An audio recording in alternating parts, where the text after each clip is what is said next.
buenas tardes a todos los presentes del día de hoy. La maternidad tiene un efecto humanizador. Desde que nace el bebé, tu corazón comenzará a caminar fuera de tu cuerpo. Estimados asistentes, la Asociación Mexicana de Estudiantes de Enfermería en su división Morelos les da la más cordial bienvenida a esta conferencia denominada Evaluación Prenatal de Emergencia, impartida por la enfermera especialista en perinatología Viridiana Marelli Solís Díaz. La MEF se creó con el fin de eliminar la competencia universitaria entre estudiantes de enfermería, para apoyarnos los unos a los otros sin importar de qué casa de estudios seamos formados. Además, contribuir a la educación continua es un objetivo primordial que la asociación pretende llevar a cabo a través de sesiones educativas para estudiantes y personal de salud. A nombre de la Oficina Estatal de Educación, sean ustedes bienvenidos. Vamos a comenzar nuestra ponencia nombrando la experiencia de nuestra expositora del día de hoy. La enfermera Viridiana egresó del nivel medio superior como técnico laboratorista clínico incorporada a la UAM. Es egresada de la Universidad Autónoma del Estado de Morelos con mención honorífica como licenciada en enfermería. Realizó su especialidad en la ENEO perteneciente a la UNAM como enfermera perinatal con sede en el Hospital de la Mujer Yautepec, Morelos. Cuenta con certificado de calidad como licenciada en enfermería por la Comisión Nacional de Certificación en Enfermería.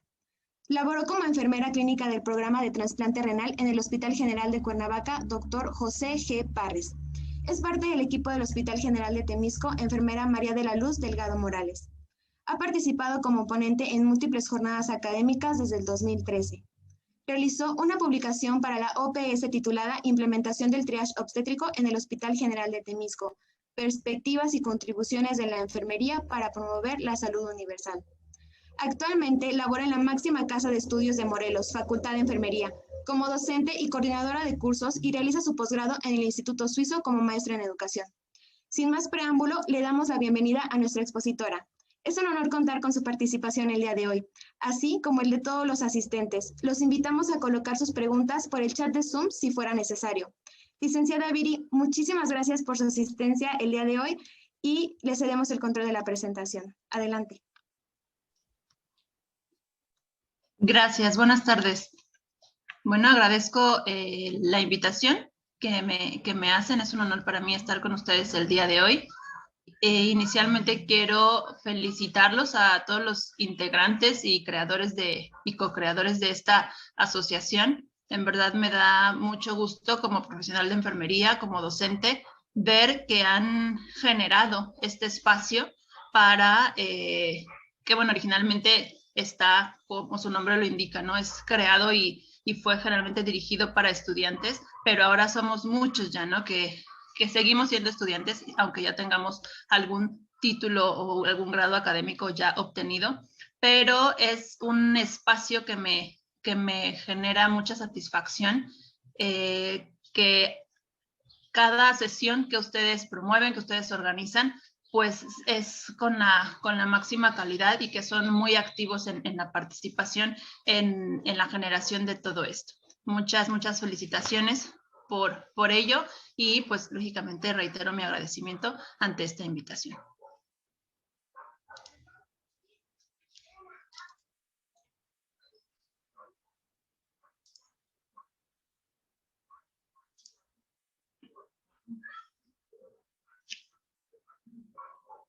Bien, pues como ya me hicieron favor de hacer la presentación del tema del día de hoy con el que vamos a tener oportunidad de revisar, es evaluación prenatal de emergencia.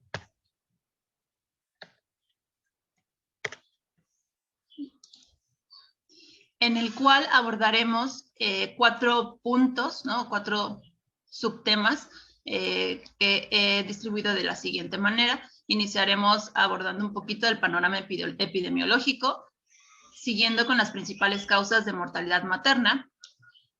Posteriormente revisaremos los componentes clave de la evaluación prenatal de emergencia y finalmente haremos mención de las estrategias enfocadas a la seguridad durante la atención de la paciente obstétrica.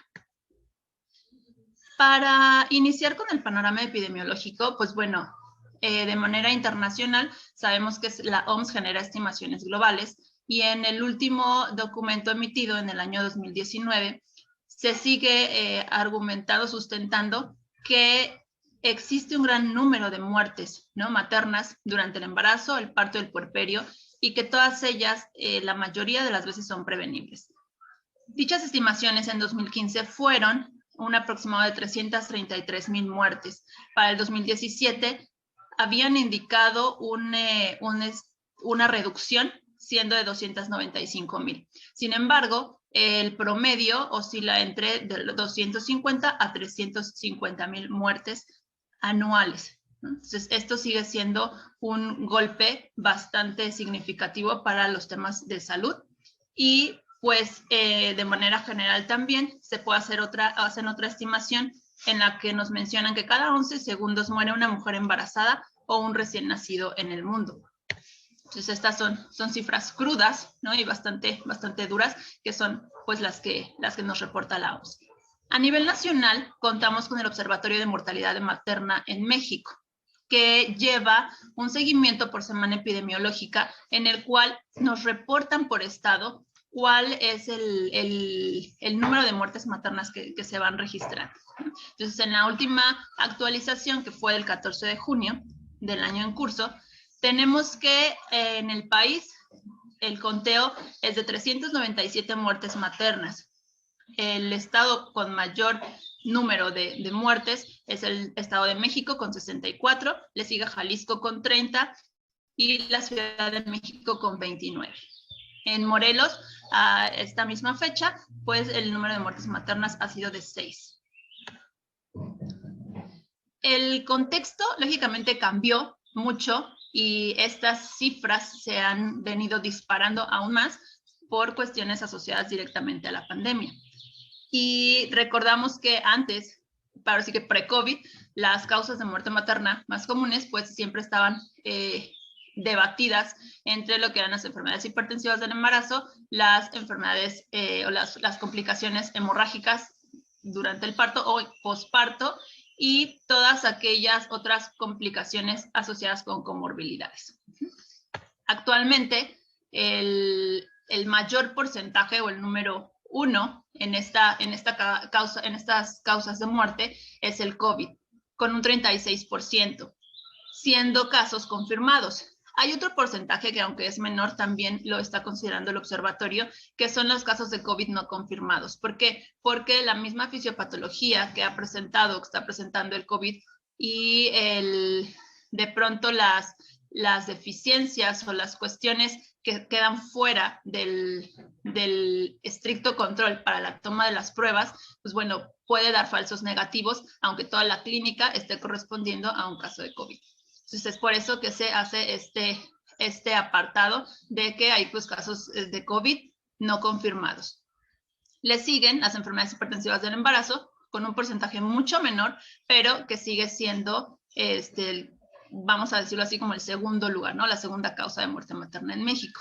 Y el número 3 pues son las hemorragias obstétricas, las complicaciones por hemorragias obstétricas durante el embarazo, en el parto e incluso en el posparto.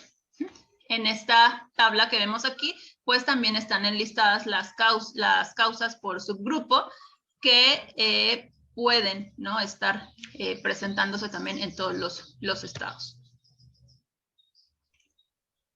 ¿Por qué entonces es importante que nosotros abordemos esta temática, ¿no? Porque ante las diferentes situaciones que se pueden presentar, la evaluación prenatal siempre es importante, va a ser siempre importante. Las embarazadas son un grupo muy especial, ¿no? O sea, la embarazada, la gestante siempre va a ser un grupo muy especial que requiere mayor atención y actualmente con las situaciones que estamos viviendo, pues bueno, las condiciones cambian y es por ello que se justifica, ¿no?, el abordaje de estos temas. Y es muy importante identificar estos componentes clave. En el manejo de estas pacientes, una vez que debutan con alguna complicación característica o que puede significar una emergencia obstétrica, que se puede convertir en una emergencia obstétrica, es importante conocer que existe o debe existir una ruta crítica, la cual inicia desde el proceso de admisión de esa paciente, en el nivel de atención que sea.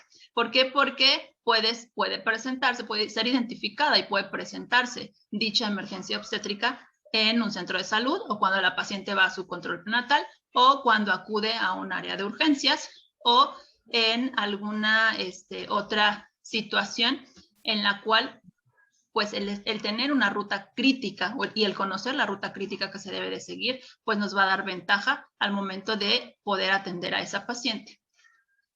Posterior a la admisión, es muy, muy importante realizar el triage obstétrico.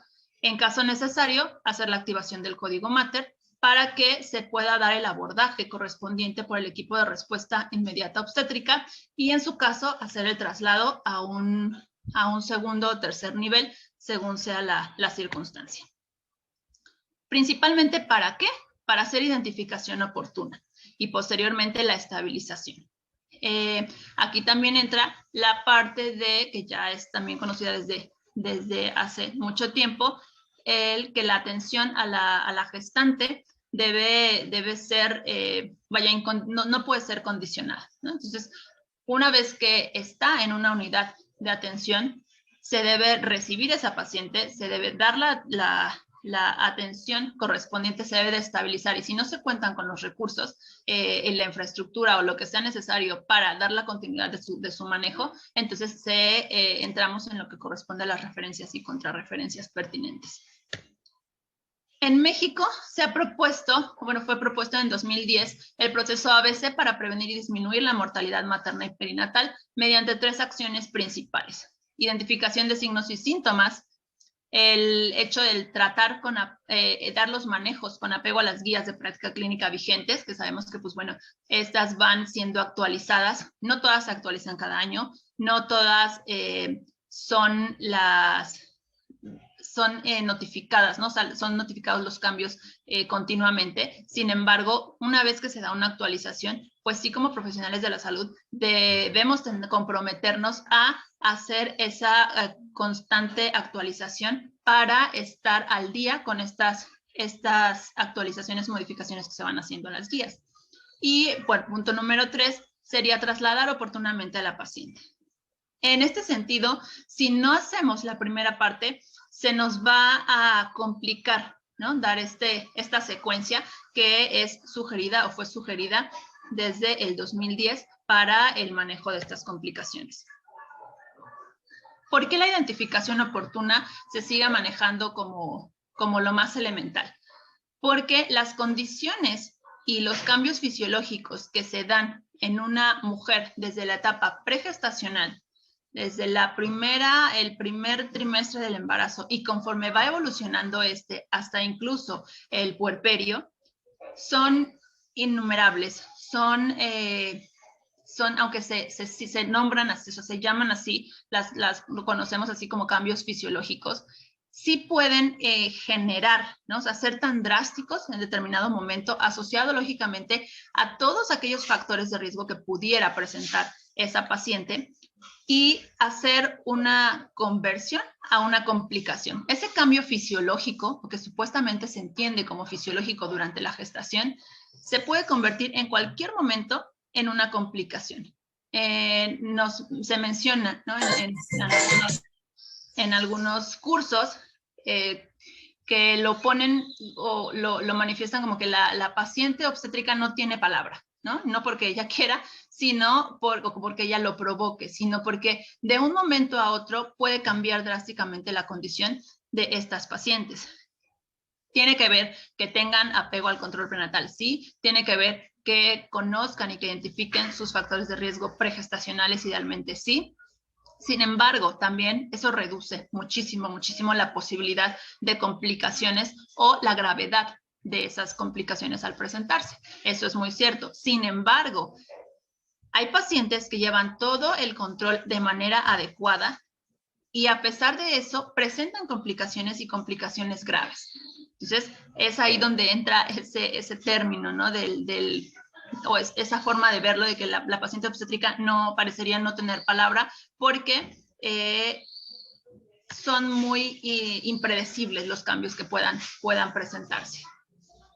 Todo esto, pues ya lo habíamos mencionado, se puede abordar oportunamente, sabiendo realizar triage obstétrico y haciéndolo de la manera adecuada, pudiéndolo llevar a cabo de la mejor manera, retomando los puntos previos que mencioné, que es con apego a las guías de práctica clínica, para poder entonces hacer una clasificación adecuada, dar la atención oportuna, la atención que la paciente necesita en ese momento y hacer el traslado correspondiente. Hay diferentes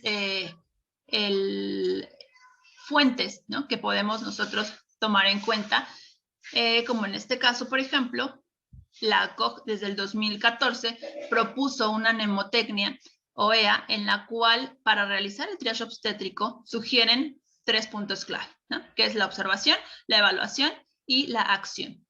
En este contexto también, a nivel nacional, por la Secretaría de Salud en el 2016 fue emitido un sistema de evaluación en el lineamiento técnico de triage obstétrico, código Mater y equipos de respuesta inmediata obstétrica.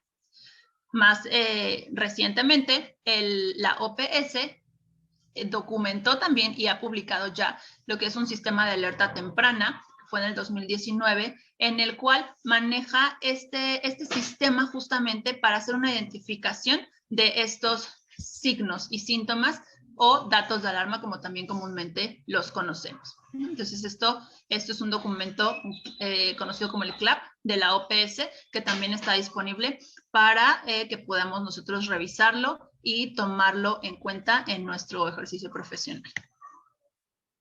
Del triage obstétrico, del lineamiento del triage obstétrico, pues bueno, aquí está yo creo que es conocido ya por todos o por la mayoría de los que estamos aquí reunidos el día de hoy.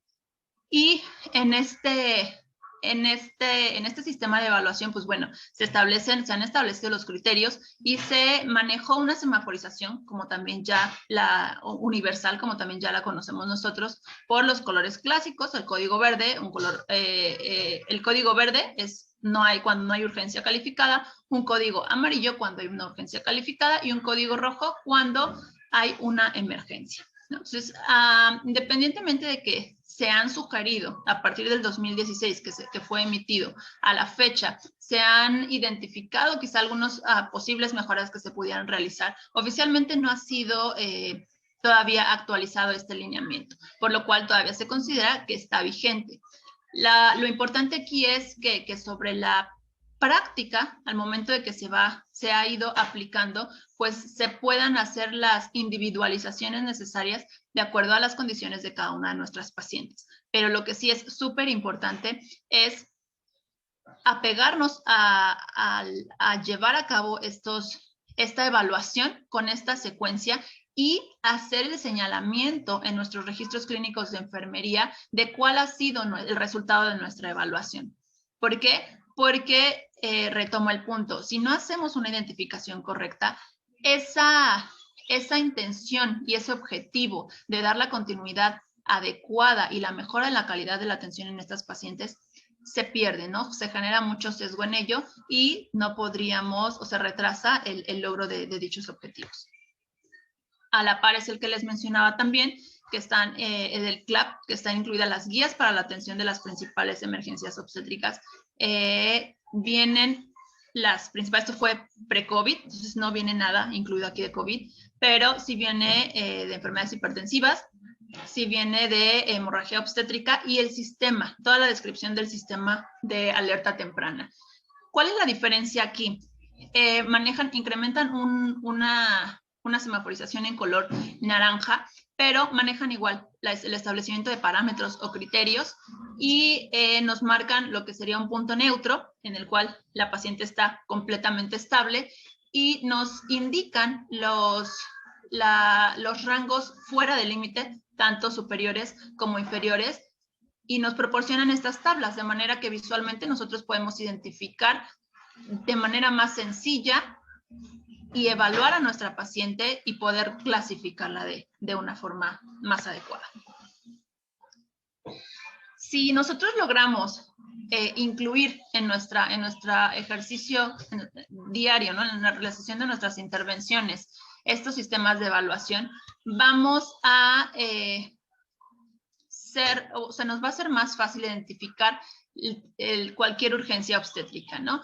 ¿Qué entendemos por urgencia obstétrica inminente? Pues bueno, un trabajo de parto avanzado. Me preguntarán, pues, ¿por qué trabajo de parto si es fisiológico? Porque si te llega el clásico expulsivo, que llega la paciente ya en pariendo, básicamente, y viene de su casa, entonces se considera una urgencia porque tú no sabes las condiciones en las que está esa paciente, ni siquiera te da tiempo de hacer una evaluación completa, muchas veces pues no le toman los signos vitales al ingreso, no sabes si llevó control prenatal, entonces se deja o lo dejan en esta clasificación. ¿Por qué? Porque puede ser, ¿no? Puede convertirse en una urgencia obstétrica, porque no sabemos los antecedentes. Las que se enlistan a continuación, pues bueno, sí, ya tienen factores de riesgo evidentes, como lo que sería que una paciente te llegue en trabajo de parto con cesárea iterativa, tener registros cardiotocográficos de categoría 3, hemorragias activas, secundaria a cualquiera de las patologías obstétricas que conocemos o a un aborto en evolución, los óbitos en trabajo de parto avanzado, desprendimientos de placenta, rupturas uterinas, acretismos placentarios, prolapsos de cordón, todas las enfermedades hipertensivas y cualquier estado de choque, ¿no? Ya sea hipovolémico o séptico, que esté asociado con algún origen ginecológico, así como pues, la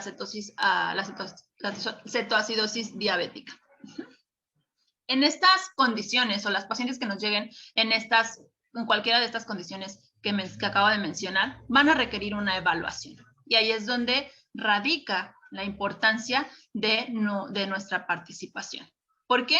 Porque al poder hacer una evaluación adecuada, vamos a poder identificar esos marcadores o criterios de severidad. ¿Cómo lo vamos a lograr? Resumido en dos puntos clave, haciendo una historia clínica o valoración y haciendo una exploración física, ¿no? Podría parecer que es algo que ya todos sabemos, que lo vemos desde pregrado, lo vemos desde los primeros semestres, pero ya al momento de realizarlo, a veces hay muchísimas cuestiones que podemos todavía mejorar y que podemos ampliar y especificar ya en la atención o en la evaluación de la paciente obstétrica. En este caso voy a poner el primer ejemplo de lo que sería una historia clínica obstétrica normal en una condición de no urgencia, es decir, en un primer nivel o en una consulta de control prenatal consecutiva, la cual está citada la paciente y aparentemente no tiene ningún dato de alarma. Tenemos nosotros aquí pues un sinnúmero, ¿no? de formatos, por decirlo así. Hay muchas, si ustedes consultan las historias clínicas o los formatos para historia clínica obstétrica, vamos a encontrar una amplia variedad, en la cual pues los rubros principales son los datos de identificación. Aquí les enlisto algunos, son extensos, sin embargo, puede haber incluso más extensos. Los antecedentes, tanto heredofamiliares como personales y del cónyuge, patológicos y no patológicos, alergias, hemotipos, todo el estado nutricional, toxicomanías, etcétera. Aquí estamos considerando que, pues bueno, iríamos haciendo un interrogatorio, que tenemos el tiempo para hacer la anamnesis correcta y hacer las valoraciones correctas, ¿no? Incluso llenar formatos y todo con toda calma. Deberíamos también nosotros, lógicamente, hacer énfasis en los antecedentes gineco-obstétricos, así como todos los datos que la paciente nos pueda aportar de su gesta actual.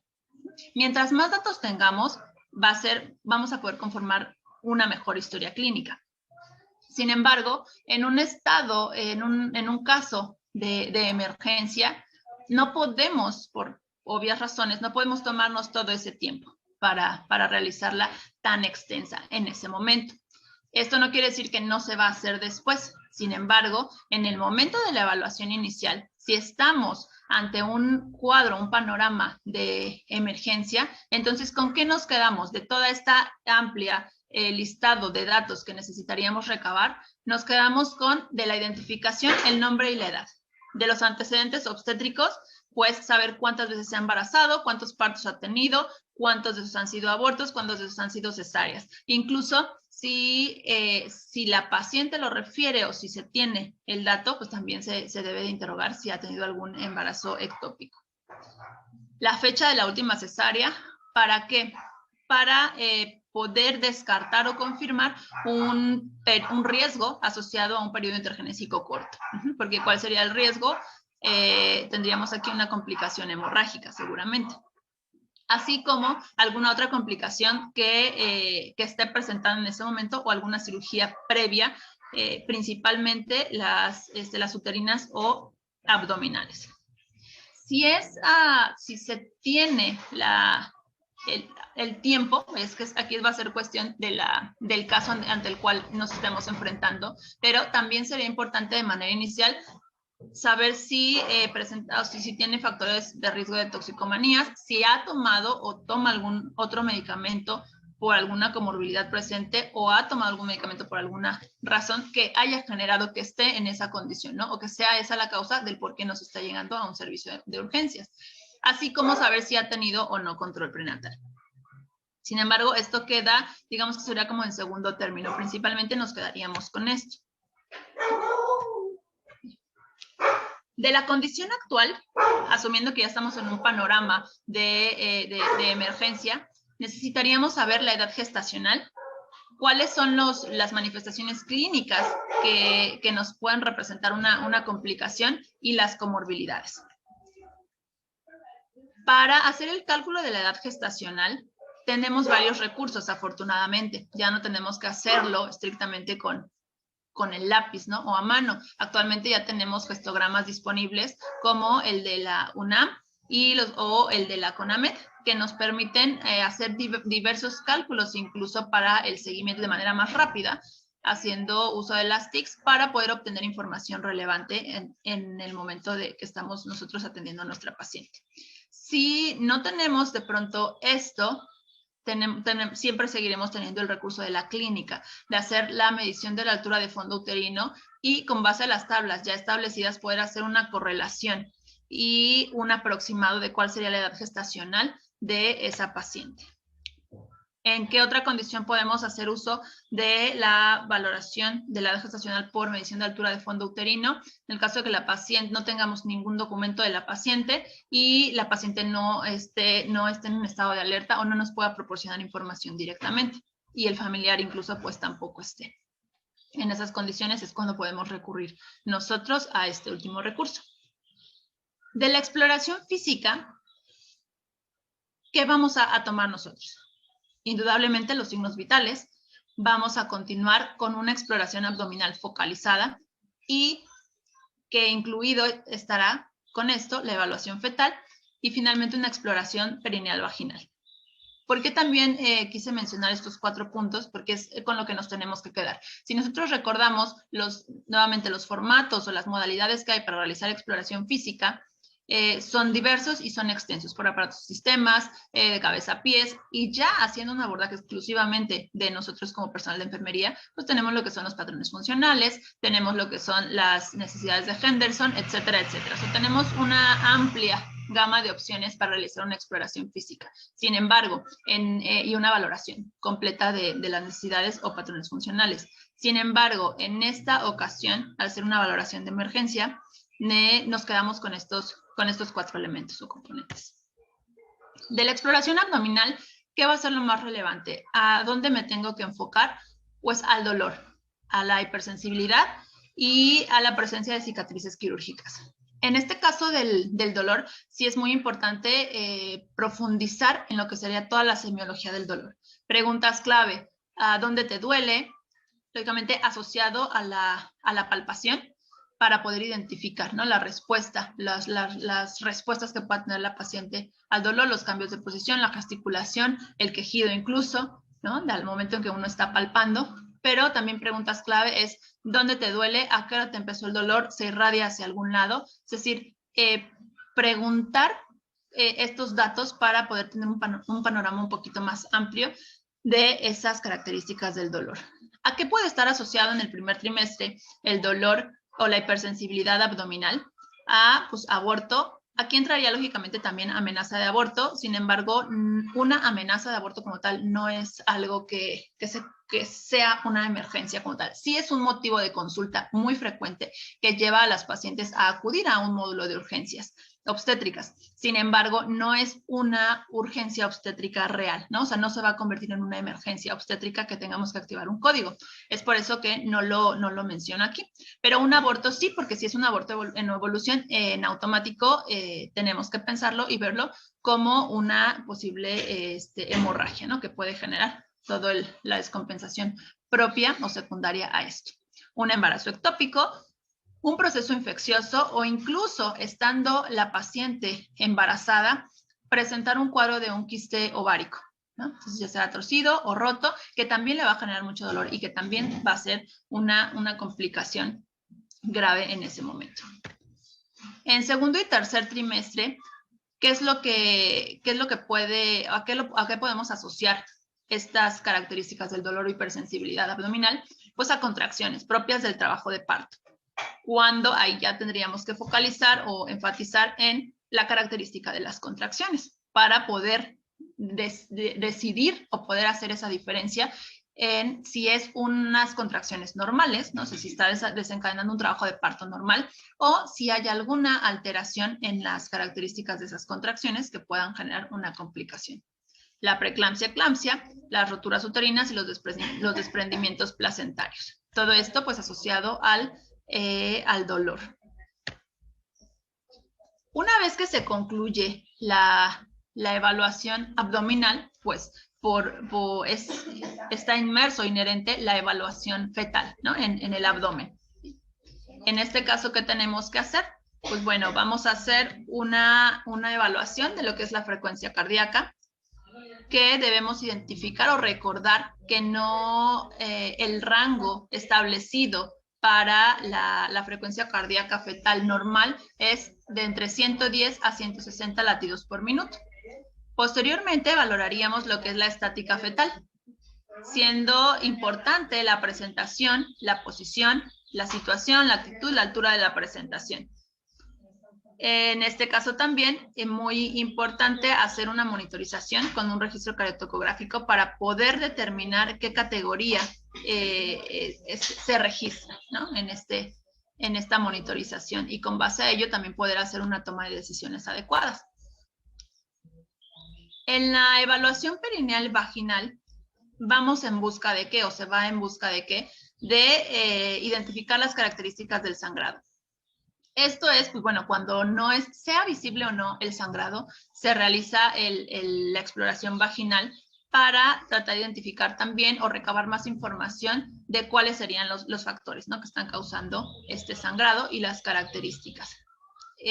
Confirmar la presentación fetal para también ayudar o coadyuvar a la toma de decisiones, hacer una identificación de que no esté en canal vaginal el cordón umbilical, al momento de que se realice el tacto, descartar que no es un prolapso de cordón, y finalmente pues también corroborar la dilatación cervical que pueda tener la paciente en ese momento, así como la integridad de las membranas.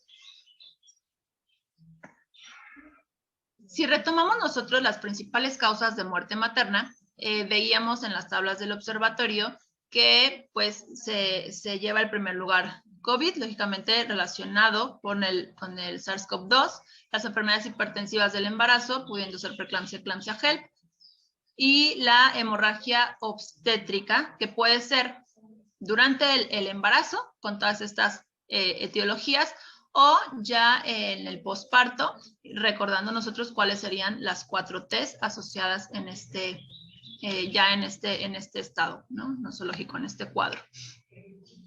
Si empezamos con COVID, pues bueno, no hay nada que alguien pueda sustentar o decir que es la verdad absoluta. ¿Por qué? Pues porque es una enfermedad nueva, porque se han iniciado los estudios sobre ello, y lo que hay hasta el momento, pues es que sí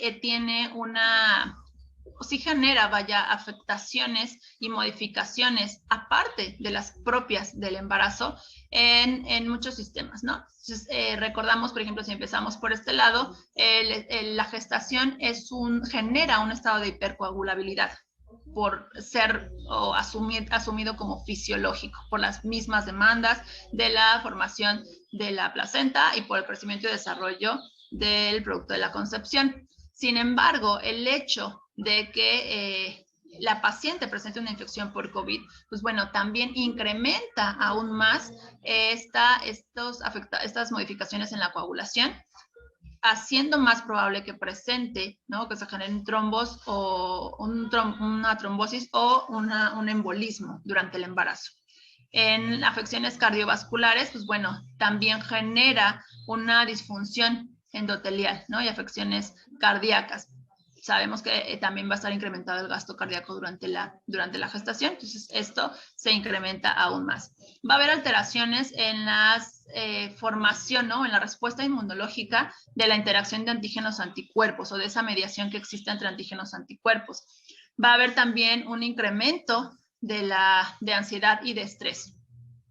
En el sistema respiratorio, pues bueno, va a haber o puede haber también las demandas respiratorias son modificadas y puede haber mayor presencia de síndromes de distrés respiratorio. En relación a la lactancia, pues sigue habiendo muchos debates, se sigue estudiando todo este tema. Hasta el momento no se ha presentado o no se ha emitido que sea tener COVID sea una contraindicación para la lactancia. Sin embargo, tampoco hay algo ya definido. O sea, ahora sí que conforme van avanzando los estudios, van siendo publicados y esto pues podría estar cambiando en un futuro, ¿no? Conforme se den los resultados, pues nos irán informando. En la placenta sí hay se han empezado a hacer muchos estudios en relación a esto. ¿Por qué? Porque inicialmente se decía, pues bueno, no, porque la placenta tiene una capa protectora que va a evitar que la transmisión, ¿no? Sin embargo, pues bueno, conforme se han reportado algunos resultados, se dice, bueno, ok, sí puede tener una barrera protectora, pero una vez o asumiendo que es una placenta sana. Sin embargo, cuando la mujer se infecta con COVID, se contagia de COVID, pues sabemos que de manera general lo podríamos describir como un proceso, ¿no? Que genera una respuesta inflamatoria sistémica. Entonces, una placenta inflamada tiene cambios significativos en todas sus células. Entonces, digamos que no va a estar en las mejores condiciones para proveer esa protección que en condiciones normales podría darse. Y pues bueno, en relación a la transmisión vertical, sí ya se ha comentado que sí se da, ¿no? Sí es posible. Entonces, ante todo esto, pues bueno, ¿en qué es lo que nos tenemos que centrar al momento de hacer esta evaluación? En identificar datos como fiebre, tos, odinofagia, disnea, rinorrea, mialgias, artralgias, anosmia, ageusia, dolor torácico, conjuntivitis y ya, esto pues por clínica y todo ahí por interrogatorio y exploración y pues todos aquellos marcadores bioquímicos, ¿no? Es decir, hacer un protocolo de laboratorios completo en el cual si está relacionado con COVID, pues bueno, van a estar elevados la mayoría de ellos, ¿no? Y esto es básicamente un poco de lo que podemos encontrar. De acuerdo al INPER, a lo que nos está proporcionando, la información que nos está proporcionando, nos maneja aquí que para poder obtener información sobre síntomas de gravedad respiratoria, podemos nosotros plantear estas preguntas con la paciente, ¿no? Y tenemos que considerar que en el área en la que estemos realizando esa evaluación inicial, pues bueno, podamos contar con un oxímetro portátil, con un termómetro infrarrojo, con un estetoscopio y un baumanómetro, que si recordamos, pues es exactamente el mismo material que se establece en el lineamiento para triaje obstétrico.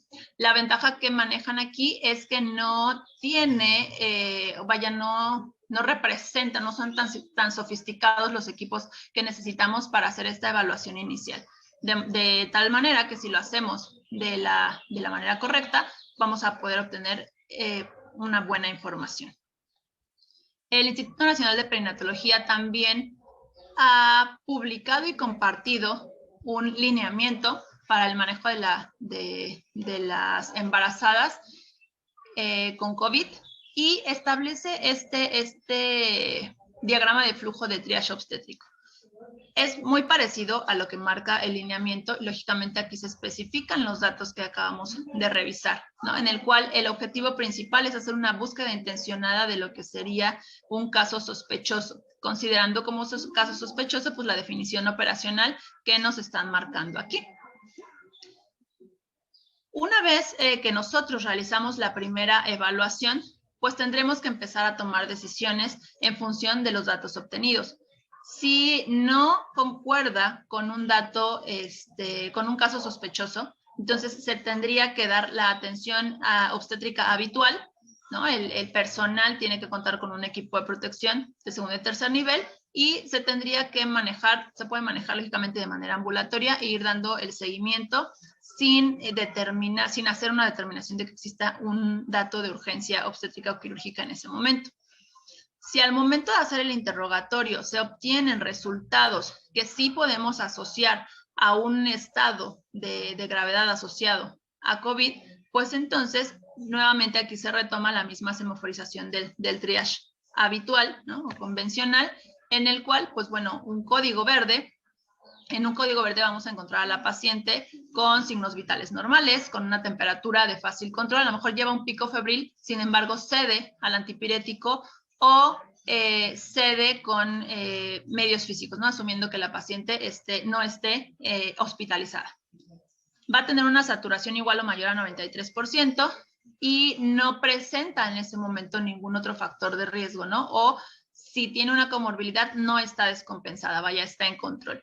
Sin embargo, sí se establece que en el momento de la valoración, aunque haya sido un código verde, se deba notificar a epidemiología o infectología, de acuerdo al servicio que se tenga, este caso, ¿no? Porque como les decía, a lo mejor ahorita va asintomática, que ese es otro punto también muy importante, que la mayoría de los casos, de los grupos de estudio que están haciendo, los ensayos clínicos que están haciendo, la mayoría de las pacientes son asintomáticas y una vez que se les está realizando el tamizaje, por lo menos en el IMPER que sí están haciendo grupos en los que tamizan a todas, salen positivas aunque cursen asintomáticas.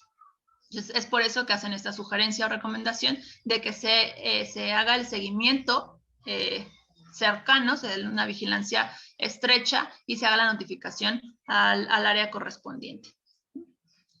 Entonces, si no tenemos aquí, nuevamente, se vuelve a hacer una toma de decisión.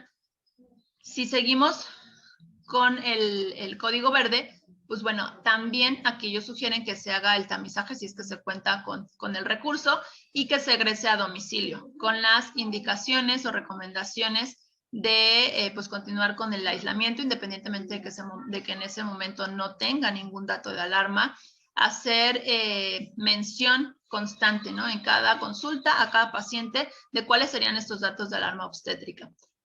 Hacer hincapié también pues, en todas las medidas de prevención que conocemos ya ahorita para poder hacer una identificación oportuna en caso de que en los días posteriores la paciente comience con algún síntoma.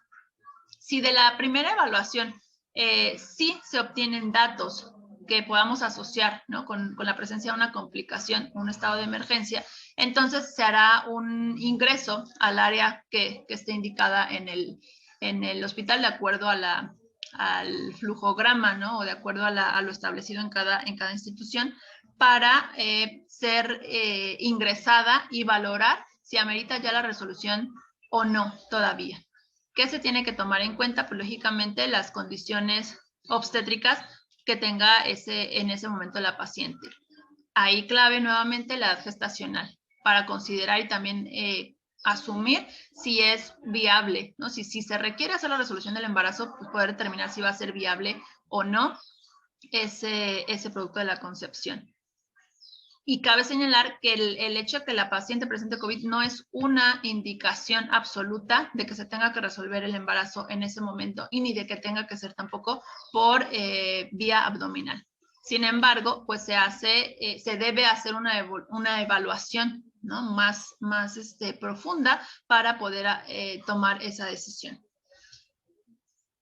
En este caso, pues bueno, también ya si estamos hablando de un manejo quirúrgico, el manejo anestésico debe ser individualizado, así como el manejo neonatal y el manejo durante el puerperio, Aquí el INPER nos comparte algoritmos para cada uno de estos momentos que están mencionados aquí en el flujograma, que podrán consultar libremente en el documento compartido.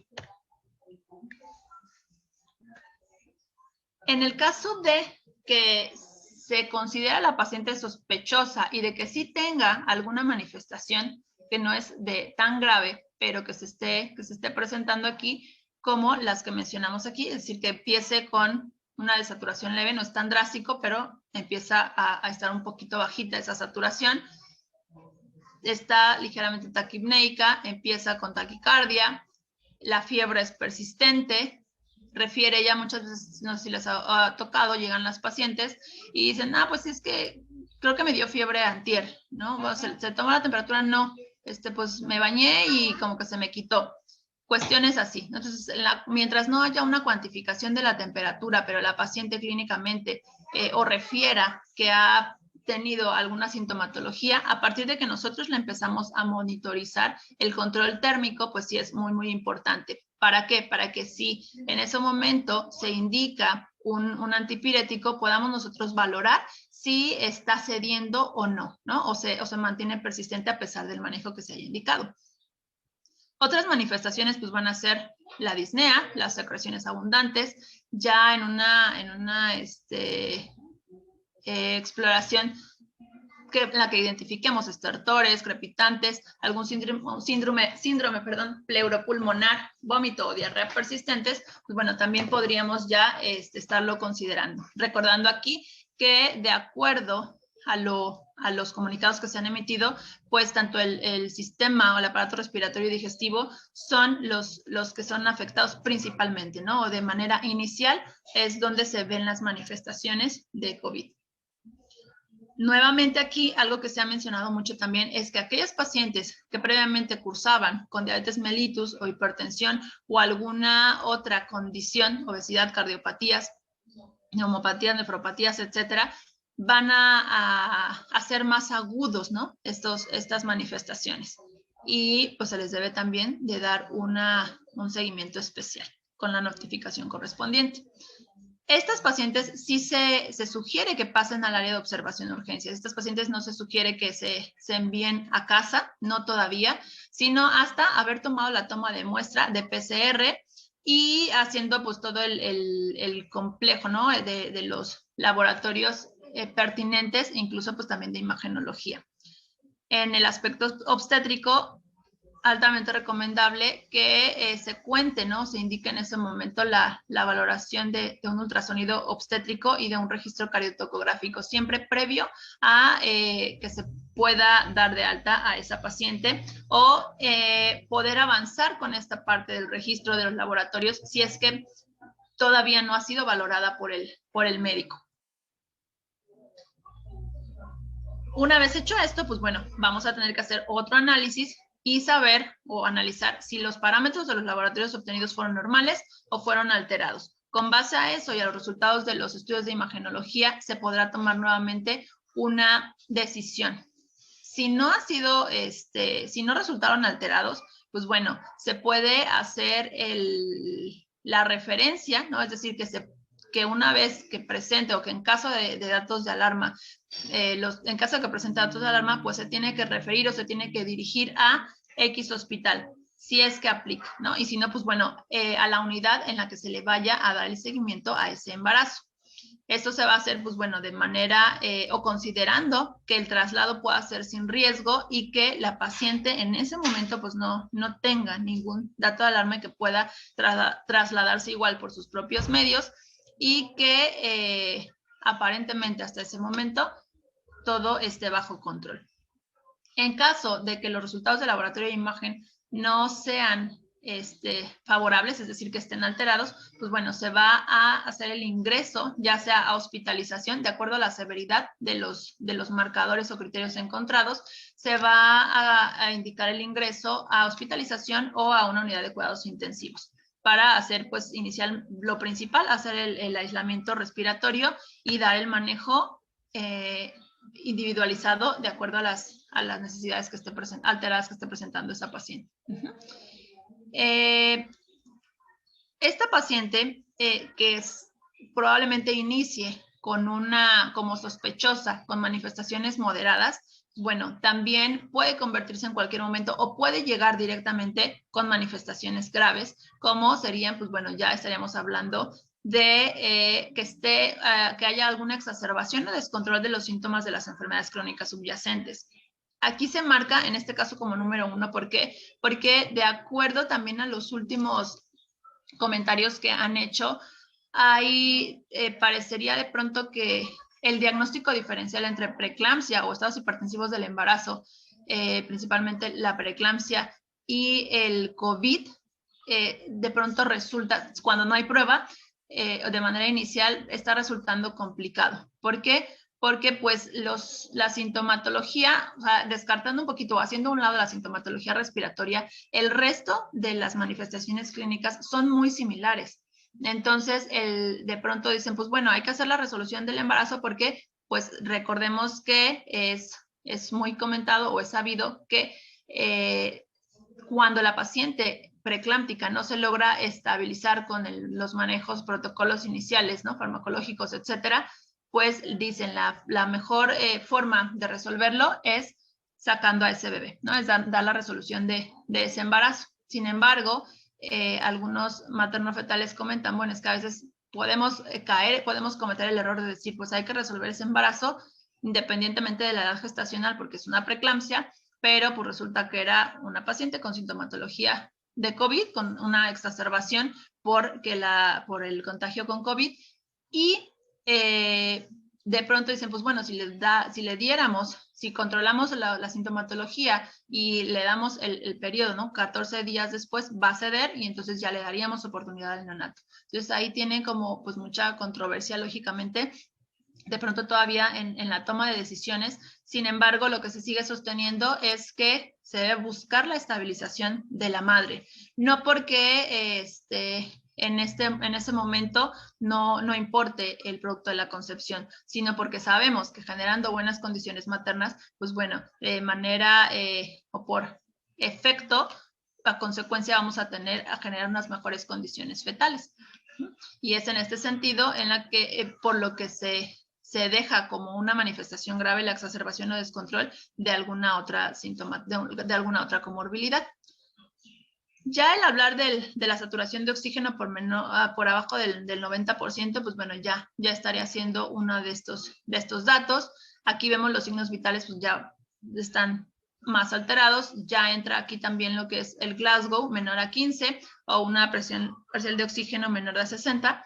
Entonces, todos estos datos nos van o los podemos tomar en cuenta para decir que está teniendo manifestaciones graves.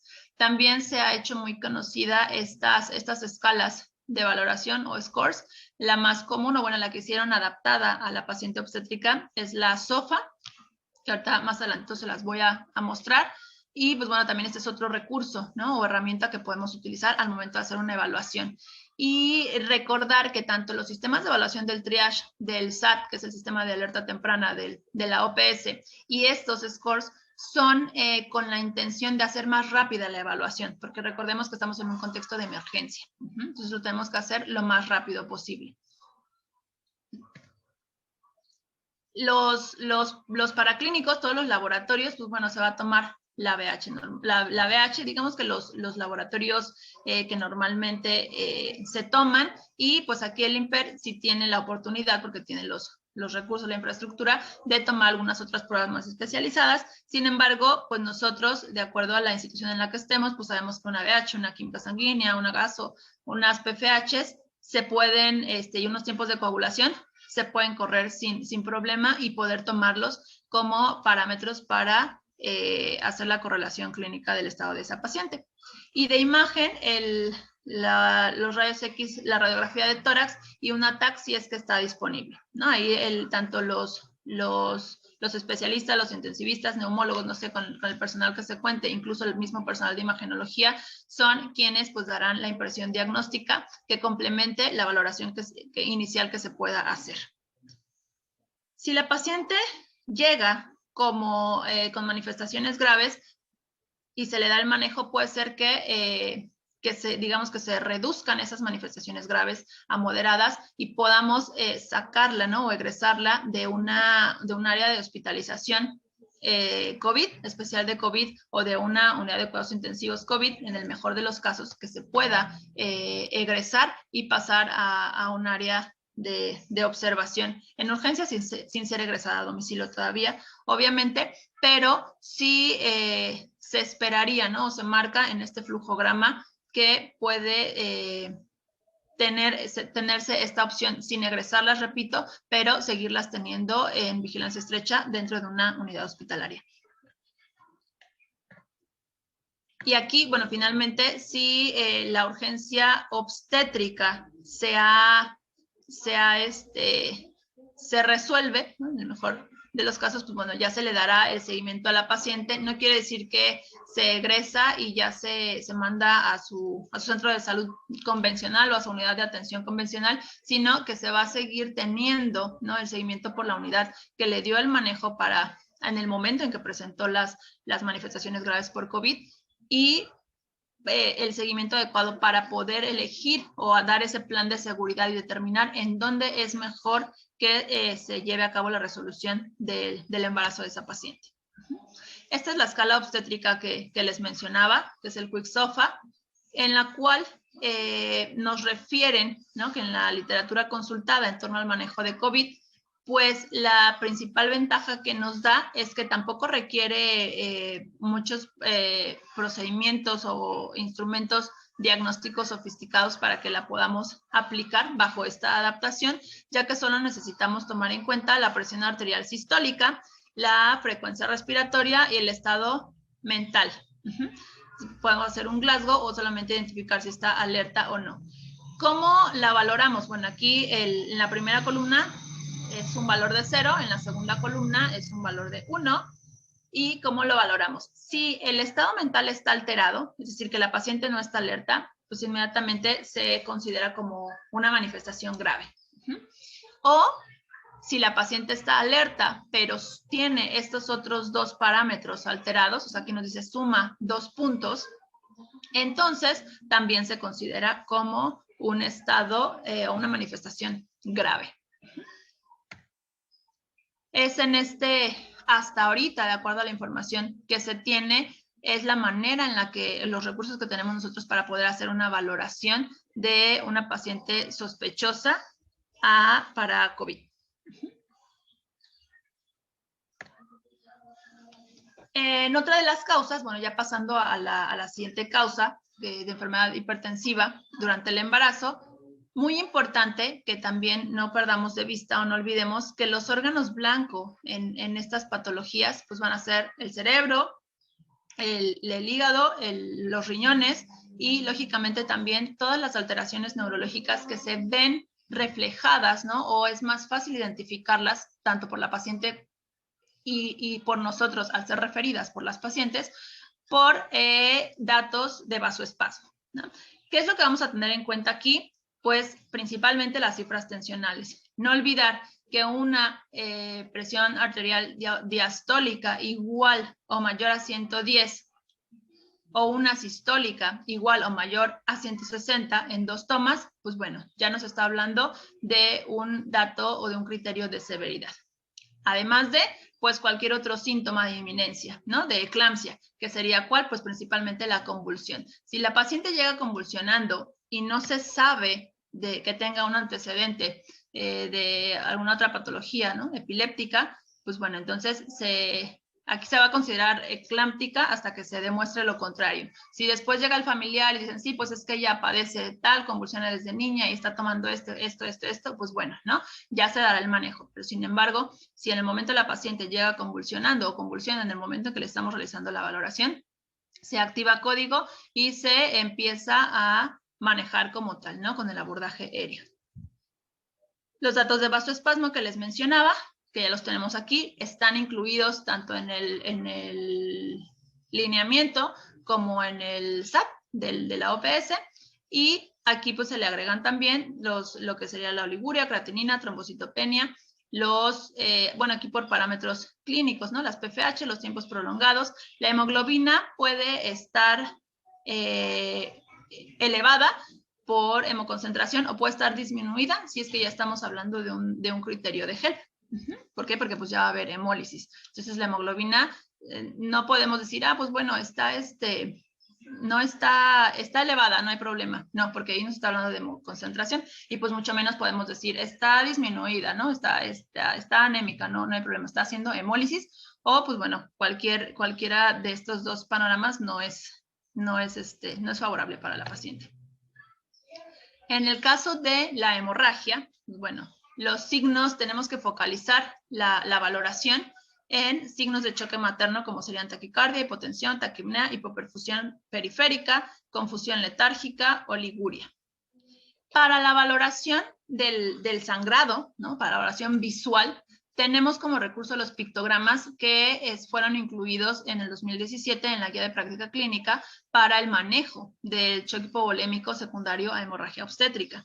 Entonces, este pictograma es una forma, ¿no? de tratar de estandarizar o mejorar los reportes de sangrado que tenemos, porque lo que es mucho para mí puede no ser mucho para ustedes, ¿no? O lo que es poquito para mí, pues para ustedes puede ser muy alarmante. Entonces, bajo el conocimiento de lo subjetivo que puede ser la evaluación visual de un sangrado, pues bueno, se establecieron en esta guía estos pictogramas que pues, son de mucha utilidad. ¿Por qué?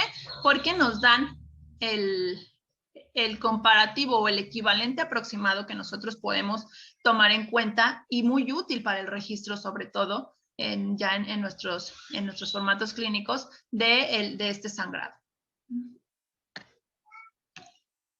También es muy importante las características o la evaluación general de todo lo que es los signos vitales y el índice de choque, que ha resultado un dato sencillo de calcular y muy útil para la valoración, ¿no? Para la valoración de estas pacientes. Aquí también esta tabla la maneja en el CLAP de la OPS, la podemos consultar y que igual, ¿no? Es sencillo de identificar por el código del color y pues también ya analizando el dato de las cifras que nos están reportando aquí, lo podemos también ya visualizar o comprender de una manera más sencilla para poder hacer la evaluación correcta. Entonces, considerando estas tres causas, lógicamente el abordaje, eso tendríamos que verlo en otro tema, pero el abordaje inicial, si ahorita nos centramos en estas partes, podríamos, se maneja de acuerdo a las guías y a las recomendaciones, por ejemplo, del manejo que da ALSO, del manejo que es para los procesos de reanimación obstétrica avanzada, o el BLCO, que es la parte básica. Recordar también la mnemotecnia, ¿no? Del 10, 14, 14, 16, que aquí tendríamos nosotros que, número 1, activar el código, pedir ayuda. Número 2, ya en el abordaje, pues, dar el aporte de oxígeno, colocar 2 vías con un calibre de un acceso venoso periférico suficiente, lo manejan como 14. Aquí pues podríamos tomar el 16 como un buen recurso para hacerlo. Y si se tiene uno de mayor calibre, pues adelante, pero si no, generalmente lo podemos hacer con el 16 y colocar la sonda vesical para la cuantificación, ¿no? Para el control de líquidos. ¿Por qué? Porque si vimos, la oliguria es un dato muy útil para tomar en cuenta para hacer las valoraciones iniciales. Ya posteriormente, ya en una terapia, pues bueno, ya harán, ¿no? Lo propio para hacer los cálculos de las diuresis por kilo hora, etcétera, etcétera. Pero de manera inicial, saber si la paciente está orinando o no. Si tú colocas la sonda y no te ha cuantificado nada, o sea, posterior a una hora no ha miccionado y tú revisas la colocación de tu sonda y está bien colocada, no hay ninguna obstrucción ni nada, entonces puedes decir que no está orinando y eso se va a corroborar también con las pruebas de laboratorio, ¿no? Del LEGO, en la cual pues también reportarían, si es que ya se pudo recabar la muestra, pues podrán reportar cuál es la condición o el estado del funcionamiento renal en ese momento. Ya además, ¿no?, de lo importante que es conocer todos estos recursos, todas estas guías y todo esto, que es una parte muy, muy importante, dentro de las estrategias enfocadas a la seguridad durante la atención de la paciente obstétrica, hay algo que nos mencionan mucho o que se menciona mucho en esta área, que es que debemos generar y tener la conciencia de que un equipo de expertos no hace un equipo experto. El hecho de que cada uno de nosotros sepamos muchísimo, ¿no?, de nuestra área, al momento de atender, de que se activa un código y de atender de manera integral y colaborativa a una paciente en emergencia obstétrica, si buscamos hacerlo de manera individual, no vamos a lograr los mejores resultados, ¿no? Eso no lo digo yo, eso está documentado y publicado en diferentes estudios. Los mejores resultados se obtienen cuando el equipo de trabajo se coordina, cuando se ve un trabajo colaborativo, y es cuando se pueden obtener los mejores resultados. Para lograr, ¿no?, aportar y ser parte de o sea, ser un integrante colaborativo en ese equipo de expertos, un integrante, vamos a decirlo así, como útil, participativo, necesitamos tomar en cuenta lo que les mencionaba, ¿no?, la capacitación en los protocolos, o sea, la parte teórica, la parte práctica, los que son muy buenos en las gasos, ¿no?, los que somos incluso en la toma y la interpretación, saber qué es lo que le tengo que hacer, recordar las mnemotecnias 10, 14, 14 y 16, soy buenísimo para poner sondas, soy buenísimo para canalizar venas difíciles, soy buenísimo en la asistencia para la intubación, incluso coloco mascarillas laringeas, no sé, ¿no? Cada uno de nosotros podemos ir desarrollando todas nuestras habilidades para los procesos de atención, o sea, nuestra praxis debe de ser, lógicamente, mejorada, ¿no?, continuamente, con la realización de los procedimientos en apego también a nuestras guías, a nuestros lineamientos muy, muy propios de enfermería, para pues poder hacerlo de la mejor manera. Aparte de esto, de toda la parte teórica, científica, etcétera, etcétera, es muy importante también desarrollar, ¿no?, o buscar el desarrollo de habilidades de comunicación, colaboración y coordinación, mediante, lógicamente, la capacitación. ¿Por qué? Les mencionaba yo lo del trabajo colaborativo.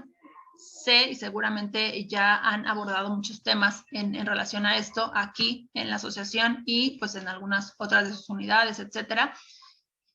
Y es muy, muy importante, ¿no? El trabajo colaborativo en enfermería y en el área de salud, de pronto nos cuesta más trabajo quizá, ¿no? O está documentado que no es tan fácil de poder llevar a cabo.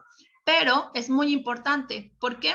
Porque diversos autores lo mencionan o lo refieren como que es la interacción entre los profesionales de salud que permite, ¿no?, que fusionemos los conocimientos y habilidades que tengamos para que de manera sinérgica se beneficie a la paciente, ¿no? Y eso les digo, lo han documentado ya.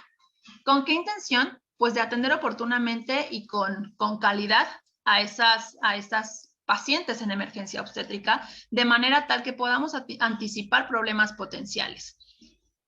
Si logramos esto, pues entonces estaríamos mejorando la seguridad de las pacientes y con ello con la ansiada reducción de la morbimortalidad materno-infantil. Si no hacemos esto, si nosotros no, de pronto no tenemos esto, es algo que nos puede ocurrir, esto que se ve reflejado aquí, ¿no?, que me han contado que llega a ocurrir, ¿no?, en algunas universidades, en algunos grupos de especialidad, ¿no?, en cualquier grupo de estudio o de actualización del personal de enfermería, en la cual dicen, pues tú haces la introducción porque es muy bueno, ¿no?, redactando. Entonces la conclusión, porque pues eres el que te vas a dar tiempo de revisar todo, y yo la bibliografía porque soy buenísimo en los buscadores, ¿no? Y mañana lo juntamos todo. Entonces, si lo traspolamos a la atención de una emergencia obstétrica y cada quien quiere hacer para lo que sabe que es bueno, que es muy bueno, ¿no? Esa parte es muy útil, identificar y saber cuáles son tus habilidades, pero no se va a lograr esa integración y puede generar retrasos, ¿no? O sea, la falta de coordinación puede generar retrasos que en tiempo, o sea, son oro, ¿no?, para la paciente. me dirán, pues bueno, ok, si no tengo, ¿no? Si no me mandan, si no hay capacitaciones respecto a esto, pues ¿qué hago? ¿A qué recurro? ¿O cómo puedo o qué significa esto, ¿no? ¿Cómo puedo acercarme a esta parte? Lo podemos hacer mediante herramientas de trabajo en equipo, como se mencionan, que son pues, la conciencia situacional, el lenguaje estandarizado y la comunicación efectiva. Sé que les debe sonar ya conocidos algunos de estos conceptos, y el sistema de alerta temprana materna de la OPS, pues en este esquema nos implica, ¿no? Implica estas herramientas también. Si nosotros tenemos estos 3 elementos, vamos a poder hacer una identificación oportuna, vamos a poder hacer el llamado oportuno, vamos a poder dar la continuidad de la evaluación, hacer un diagnóstico diferencial, dar respuesta, ¿no? O atención a las necesidades de esa paciente y continuar la monitorización para identificar nuevos signos de alarma que pudiera estar presentando la paciente o mantenerla en control, ¿no? O saber que poder tener la certeza de que esa paciente está en control. ¿Por qué? Porque estoy haciendo la monitorización continua y estoy en contacto o en coordinación también con el resto del personal que está atendiendo a esa paciente y todas estas herramientas las utilizo para poder cumplir con este ciclo. ¿A qué nos referimos con la conciencia situacional? Hay 2 acrónimos. Este de aquí no es un acrónimo, solo puse las iniciales, ¿no? O como siglas, pero estos acrónimos sí están pues ya universalizados. Y a la conciencia situacional pues lo definimos como STEP, ahora se los voy a explicar. El lenguaje estandarizado, como el SAER, y además aquí para nosotros, como lenguaje estandarizado, recordemos que tenemos nuestras taxonomías, ¿no? Entonces, esto es un recurso extra. Por parte o en el área médica, pues están los diagnósticos del CIE-10, en el cual también incluso si ya tuvimos o tuvieron la oportunidad de revisar en las guías de práctica clínica, en los planes integrados de nosotros como profesionales de enfermería, vienen también ahí, le ponen CIE-10 y tal, ¿no? Es el diagnóstico médico. Entonces, ese es un lenguaje, o esas son herramientas para el lenguaje estandarizado, que nosotros es muy útil que las conozcamos y las apliquemos. Y la comunicación efectiva. ¿Por qué es importante tener en cuenta también esta búsqueda de estandarización, ¿no? Y el uso o echar mano de estas herramientas? Porque aunque estemos en la misma unidad, ¿no? En el mismo espacio, en la misma área, tengamos los mismos recursos, las mismas condiciones, tengamos los mismos elementos de trabajo, la percepción y los conocimientos que cada uno tengamos y la percepción que podamos tener de X situación puede ser bien diferente, ¿no? Bien diferente como se puede representar en esta imagen.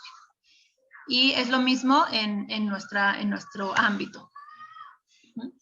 De manera tal que, pues bueno, por conciencia situacional, debemos, en el momento de la emergencia, no perder de vista estos 4 elementos, ¿no? Saber continuamente la monitorización. ¿Cómo está mi paciente? ¿Cómo llegó? Llegó con 170, 120, ¿no? Ya inicié manejo de antihipertensivos, ya le empecé a dar su nifedipino, estoy cuantificando, estoy monitorizando ya la presión arterial en ambos brazos, ya le coloqué oxígeno, ya le coloqué la sonda, ya, lógicamente, ya hice la notificación, estoy registrando las TEAs, ¿no? Con el intervalo establecido, se revalora si se indica otra segunda dosis, etcétera. A los 20 minutos, ¿cuánto tiene de TA? ¿No? ¿Ya se dio o no? ¿Ya se normotensó o ya bajó por lo menos? ¿Qué pasa? ¿Cómo sigue la paciente? ¿Está presentando algún otro síntoma? Entonces, el estado del paciente es bien importante en la evaluación de una emergencia, ¿no? Prenatal. Estar consciente también de quiénes son los integrantes de mi equipo, ¿no? ¿Quién está conmigo y quién, aquí retomando las funciones del equipo aéreo y específicamente las funciones de los 4 elementos de enfermería que idealmente marca el lineamiento, saber quién está haciendo cada cosa, ¿no? ¿Quién es el A, quién es el B, quién es el C y quién es el D? Si solo somos 2, pues bueno, quién es A y B y quién es C y D, o como se haya hecho la distribución. Pero saber quiénes son los integrantes del equipo para saber quién va a ser el líder de ese equipo y poder coordinarnos y saber. Cuando ya estamos, pues bueno, por más tiempo en un área, digamos que se puede decir que hasta conocemos ya, ¿no? Cómo trabajamos en un equipo. En la guardia, en el turno, no sé, ¿no? Ya lo podemos hacer mejor. Sin embargo, aquí el objetivo, la intención es que independientemente del turno que sea o de la institución que sea, tratemos de apegarnos, tomando los recursos de los que dispongamos, tratemos de apegarnos a los lineamientos establecidos, tratar de estandarizar el proceso. No vamos a estandarizar, lógicamente, es como en los PAES, no vamos a hacerles a todos las mismas intervenciones, aunque hay plazos estandarizados, no los podemos aplicar con todos, por eso hay plazos individualizados, y en este caso es lo mismo, o sea, están los lineamientos, pero nosotros podemos y debemos adecuarlos a las condiciones que tengamos en nuestra unidad hospitalaria y a las condiciones, lógicamente, que esté presentando la paciente. Entonces, por eso también saber quiénes están, o sea, quiénes son integrantes de estos equipos para la atención de las emergencias obstétricas es bien, bien importante. Y como parte también de la capacitación, lógicamente, lo ideal que considero falta fortalecer mucho, ¿no? en todas las instituciones es la realización de simulaciones, porque más allá de la capacitación de esta manera, ¿no? Pues revisar un tema, revisar las guías, etcétera, las simulaciones de las emergencias, de la atención de las emergencias obstétricas son muy necesarias y muy útiles. Entonces ahí yo creo que tenemos un amplio camino, todavía un largo camino por recorrer, pero debemos ir en dirección a él.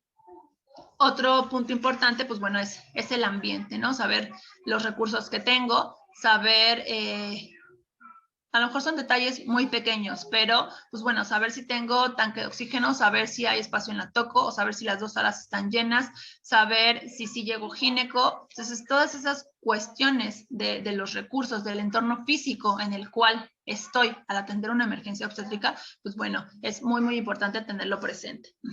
Y hacer las notificaciones correspondientes, ¿no? No decir, pues bueno, estoy sola y pues ya me llegó la emergencia, pues ya sé que estoy sola y no aviso a nadie. No, sino hacer la notificación y hacer el llamado, la solicitud para que se integre o se reintegre en caso necesario un equipo, ¿no? Que pueda atender de una mejor manera esa emergencia obstétrica.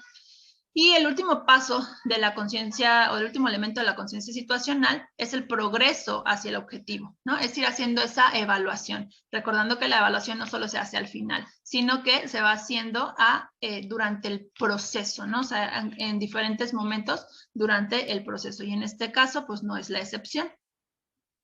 En este esquema, pues podemos ver, ¿no? Que se pueden, o siempre igual que en el triage, o sea, para el triage obstétrico, pues bueno, el desempeño, ¿no? La manera en la que yo realizo las intervenciones va a estar sustentado en los factores humanos que tengo, ¿no? Es decir, cuáles son las limitaciones, cuáles son mis capacidades, cuáles son mis percepciones, mis conocimientos y los factores ambientales, es decir, los recursos con los que cuente.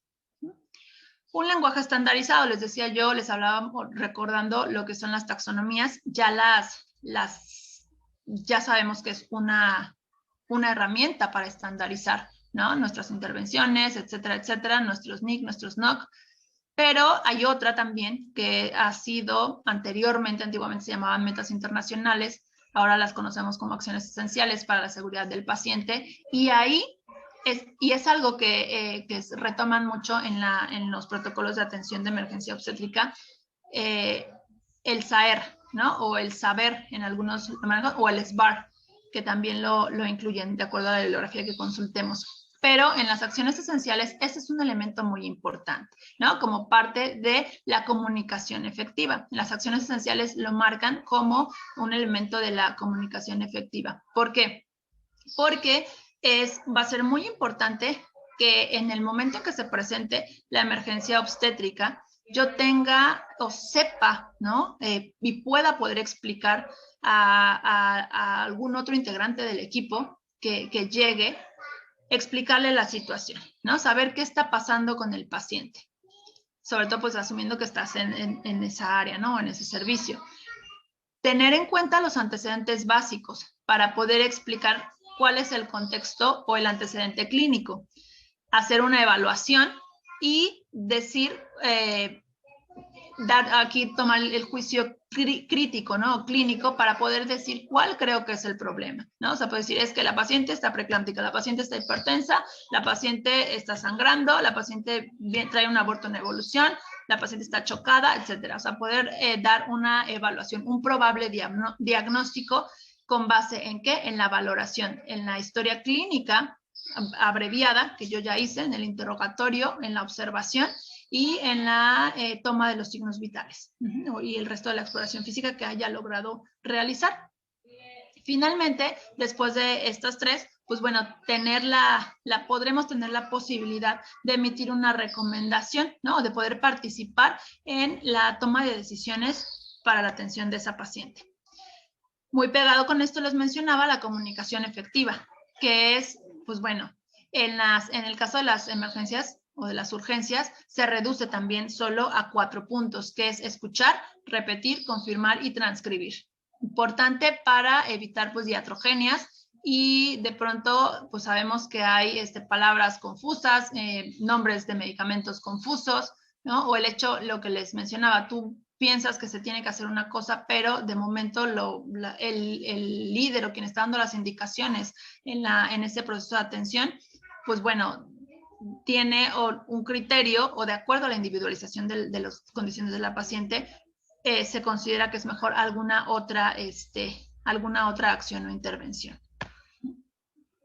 Finalmente, cuando se presentan, ¿no? O sea, o posterior a que se presente estas emergencias obstétricas, es muy útil también y recomiendan hacer sesiones informativas, ¿no? O sesiones clínicas en las cuales se revise este caso y se explique cuál fue la terapéutica aplicada, cuál fue el desempeño o cómo fue el desempeño del equipo de trabajo, cuáles son los sistemas o procesos, protocolos que se llevaron a cabo o cuáles se pueden llevar a cabo, ¿no? Entonces, esta evaluación o esta revisión se va a hacer, tanto de los elementos favorables como un análisis, una autocrítica y poder determinar qué salió bien y por qué, o qué podría haber salido mejor y por qué, y qué se debería o qué se podría hacer de manera diferente en la siguiente ocasión.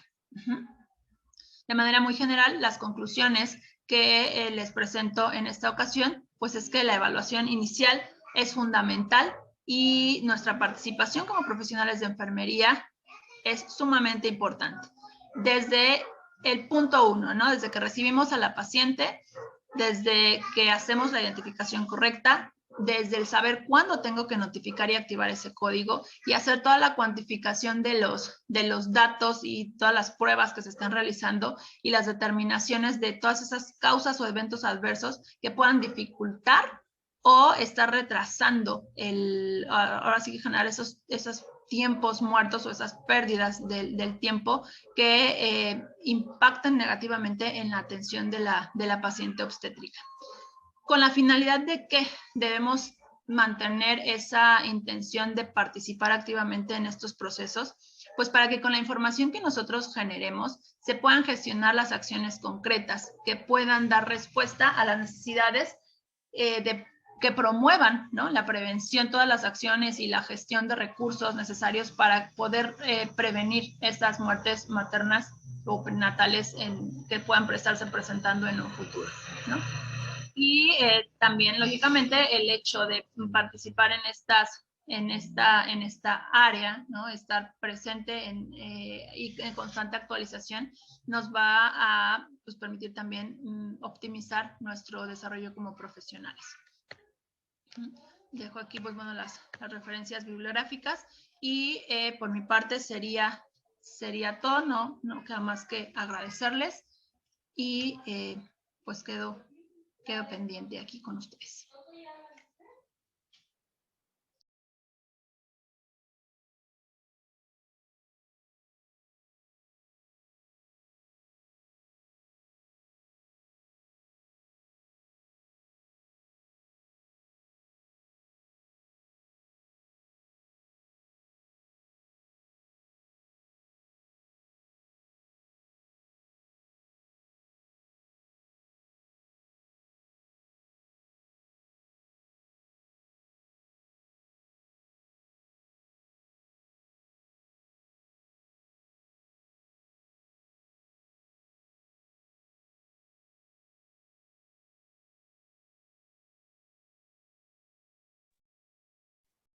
Muchísimas gracias, maestra, por su participación.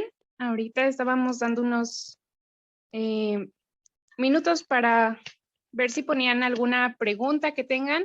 En este momento se va a abrir un espacio para que puedan comenzar a escribir sus preguntas mediante el chat de Zoom y la ponente pueda responderlas. Damos unos minutitos. En caso de que no haya una pregunta, bueno, pasamos a presentar su constancia. Claro, gracias.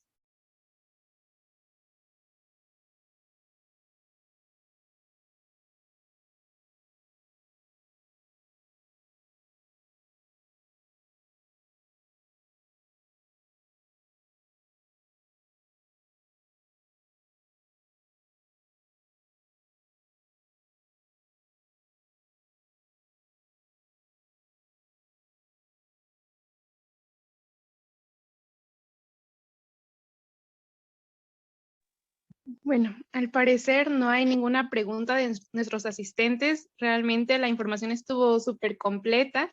De igual forma, nuestra compañera Andy ya nos hizo favor de enviar unas guías y la sesión del día de hoy, porque sí nos preguntaron sobre si podía compartir acerca de la sesión que usted nos brindó las diapositivas, pero ya veo que están ya en el chat. Entonces, para que los asistentes estén enterados. Y bien, ya tenemos una pregunta. Nos mencionan cómo persuadir o qué acciones se podrían llevar a cabo para que todas las mujeres embarazadas lleven un control. Porque mencionaba que aquellas causas que incitan un riesgo se pueden prevenir, más allá de la COVID. Sí. Pues bueno, eso es, yo creo que lo he comentado en reiteradas ocasiones, yo creo que es el sueño, ¿no? Deseado, lo ideal sería justamente realizar intervenciones pregestacionales, ¿no? Contamos actualmente aquí en México con el lineamiento de atención pregestacional, que fue realizado también igual en marzo del 2000, emitido en marzo del 2019, en el cual se establecen, ¿no?, las líneas de acción. ¿Cómo podemos hacerlo? Con intervenciones educativas. Esa es la respuesta sin duda que en mi opinión puedo compartirles. Porque, y con intervenciones educativas no me refiero solamente a decir, pues bueno, voy, le doy una plática y ya, ¿no? En la sala de espera y ya.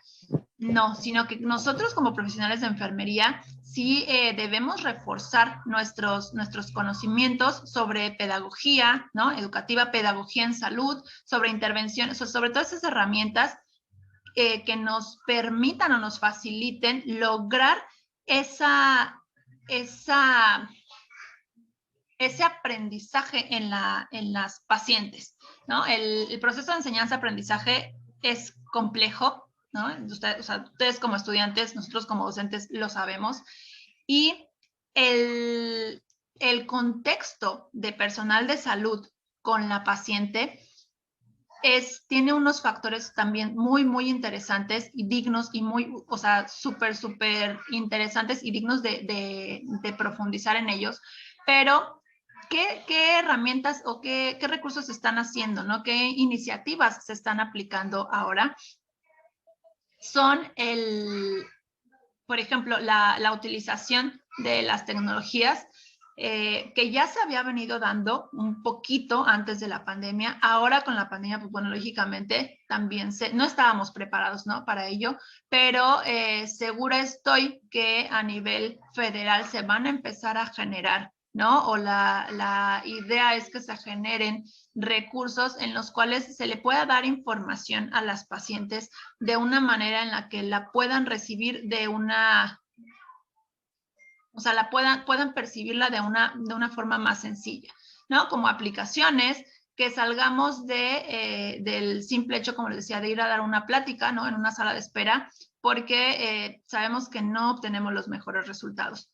Poder hacer estas intervenciones educativas en diferentes contextos y de diferentes formas nos permitirá acercar, ¿no?, y generar conciencia en esas pacientes también de la responsabilidad que tienen para, pues bueno, en su propio autocuidado. Entonces, la revisión de los lineamientos ¿no? La difusión de la importancia de identificar factores de riesgo oportunamente es vital. Es vital. Muchas gracias por responder la pregunta. Tenemos una más de Margarita Olmedo Solís. Ella pregunta, ¿quién es el responsable del llenado de la hoja de triaje obstétrica? ¿O hasta dónde es responsabilidad del personal de enfermería?